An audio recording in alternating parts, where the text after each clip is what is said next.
Hey gang, welcome to Film Director Reacts, and today I have a special announcement for you. I actually just found out that a screenplay that I wrote of a movie that was produced is actually the #1 streamer on Amazon. My name's Paul Leach and I'm a writer-director in Los Angeles. I've been interviewed by such publications as the Huffington Post and the New York Council on Cultural Affairs. I've worked with Emmy winners and Oscar winners, and the feature film that I directed went to Cannes. In this series, we break down footage from the point of view of a film director, and we will stop often to look at shots. If you have not seen this video or this footage before, please go watch the whole thing all the way through, because again, we stop all the time and then come back here and break down the footage together with us.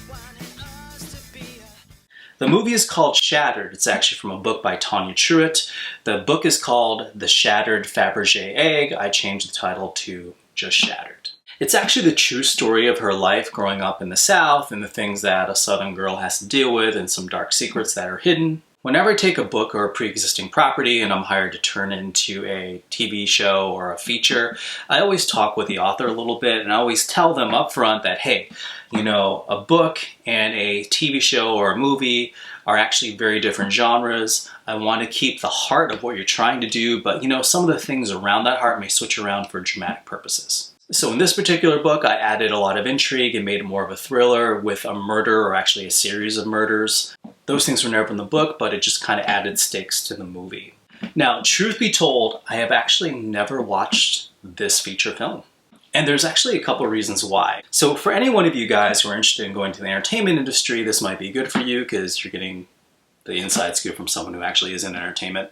What often happens is that the writer writes something and then people just revise it. Many times what ends up on screen is very, very different than what somebody wrote, just asks Zack Snyder. So I was on set one day and I realized all my beautiful dialogue had been cut out and someone had rewritten it and it wasn't that good.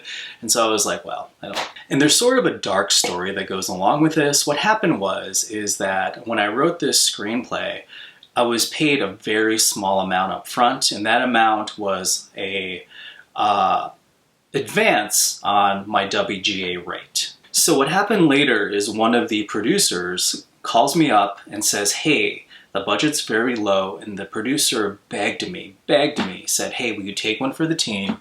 Will you take X amount of money total, which was about a quarter of the amount of money I was supposed to get. Between a quarter and a third of what I was supposed to get. Me, coming from indie film, I want to be a team player, and so I'm like, totally, man, absolutely, I'll take less money, let's get this thing done.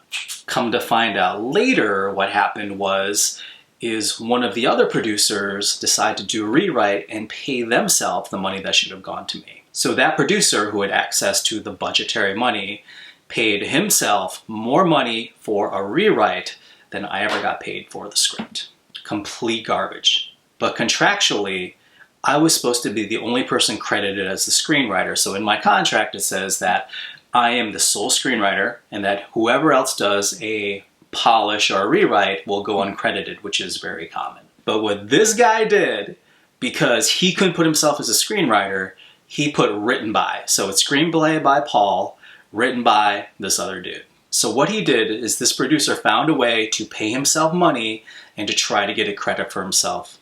It was an infuriating situation. And unfortunately, in entertainment, you deal with a lot of very shady people, especially if you do things non-union or things that are kind of not regulated, or you work with people who don't have a great track record. You get a lot of just these people who are trying to take money. And so from this guy's point of view, I think he saw an opportunity to, one, get a credit, and two, to actually just pad his pocket with the money that should have gone to me. But guys, it happens. That's entertainment. And because it was also in my contract that I would get WGA residuals, which means that when the project is sold or it's broadcast, I get a small percentage. I still get a tiny bit of residuals that come in the more people watch it. So it still benefits me when people see it. So gang, that is a little inside information about how the industry works sometimes and what you have to be prepared for sometimes. But also a very proud moment that something that I wrote is actually the #1 streamer on Amazon. So if you have Prime, please check it out. If there are things you don't like about it, it probably wasn't me who did it. Or look up Tanya's book. It's called The Shattered Fabergé Egg. It's also really good. It's a really good story. She went through a lot in her life growing up in the South. And so I felt like when I wrote it, I wanted to kind of make it sort of like a movie called Inventing the Abbotts. If you haven't seen that movie, check that out. But that's the tone I was going for. So anyways, exciting news. #1 streamer on Amazon right now. So hopefully more good things to come. Appreciate you guys. Love you. Thank you for sticking with me. And for this episode, that's a wrap.